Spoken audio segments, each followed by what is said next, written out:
ஏறக்குறைய 2000 ஆண்டுகளுக்கு முன்பாக விண்ணுலகை விட்டு இந்த மண் உலகில் ஓர் குழந்தை இயேசு என்ற பெயரில் உதித்தது.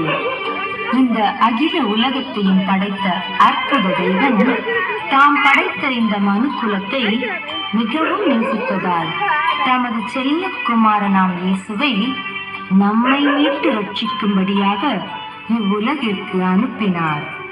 நம்மை நமது பாவங்களிலிருந்து ரட்சிக்க வந்த இரட்சகர் இயேசுவின் பிறப்பு வித்தியாசமானது. தேவன் அவரை ஓர் கன்னிகையின் வயிற்றில் உருவாக்க சித்தம் கொண்டார். கலிலேயாவில் உள்ள நாசரேத்தூரில் இருந்த அந்த கன்னிகையிடம் உடனடியாக தேவதூதன் இச்செய்தியை அறிவிக்க விரைந்தான். யார் அந்த கன்னிகை? வாருங்கள், நாமும் நாசரேத்தூருக்கு செல்லுவோம்.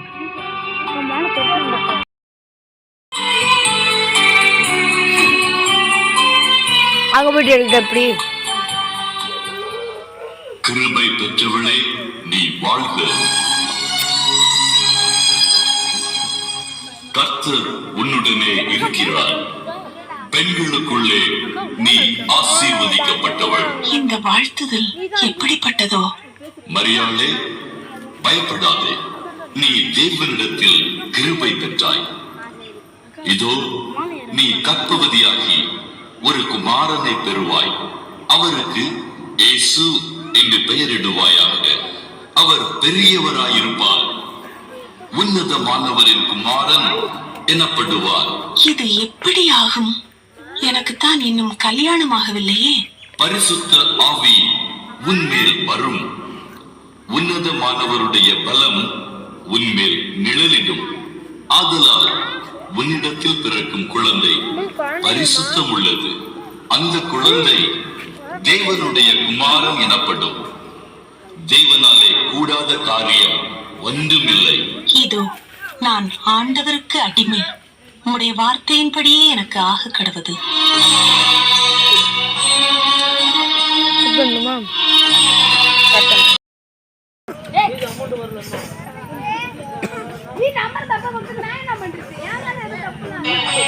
இப்ப என்ன பண்றது? மரியாள் கர்ப்பமாலாம் இருக்கலாம். கேட்டா தேவ குழந்தைங்கிறா. நம்ம ஜனங்களுக்கு தெரிஞ்சா நம்மள என்ன நினைப்பாங்க? மரியாளும் பாவம், ரொம்ப நல்ல பெண், கஷ்டப்படுத்தும் விரும்பல. வேணும்னா ஒண்ணு செய்யலாம். இப்ப கல்யாணம் முடிக்க விரும்பலன்னு தட்டி கழிக்கலாம். அதுதான் சரி.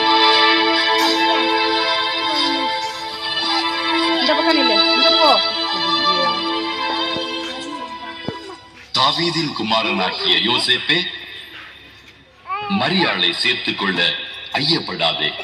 மரியாளிடத்தில் உற்பத்தியாயிருக்கிறது பரிசுத்த ஆவியினால் உண்டானது.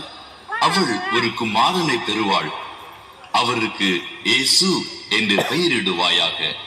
அவர் ஜனங்களின் பாவங்களை நீக்கி அவர்களை ரட்சிப்பார்.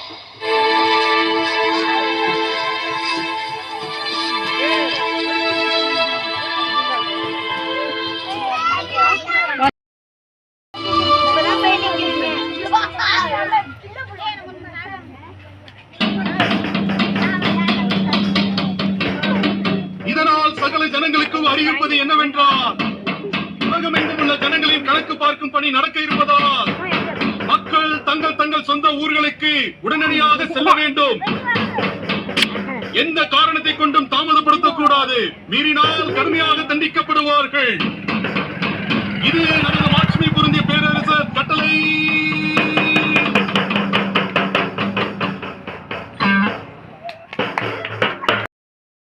நல்லது, போய் வாருங்கள்.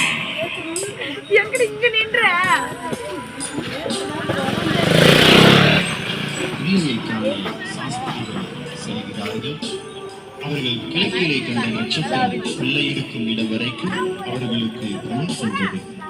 அவர்கள் அந்த வீட்டுக்குள் பிரவேசித்து பிள்ளையையும் அதன் தாயாகிய மரியாளையும் கண்டு சாஷ்டாங்கமாய் விழுந்து அதை பணிந்து கொண்டு தங்கள் பொக்கிஷங்களை திறந்து பொன்னையும் தூபவர்க்கத்தையும் வெள்ளை கோலத்தையும் அதற்கு காணிக்கையாக வைத்தார்கள்.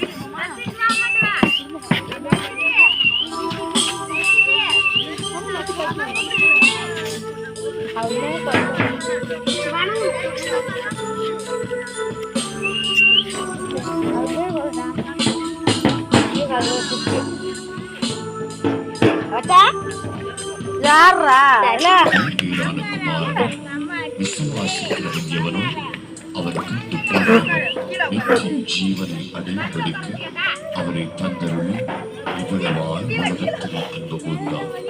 அருமை தேவனுடைய பிள்ளைகளே, இந்த அருமையான காட்சியை கண்டு என்படுவது மாத்திரம் உங்கள் வாழ்க்கையை மாற்ற வந்த கர்த்தராகிய இயேசு கிறிஸ்துவுக்கு உங்கள் வாழ்க்கையை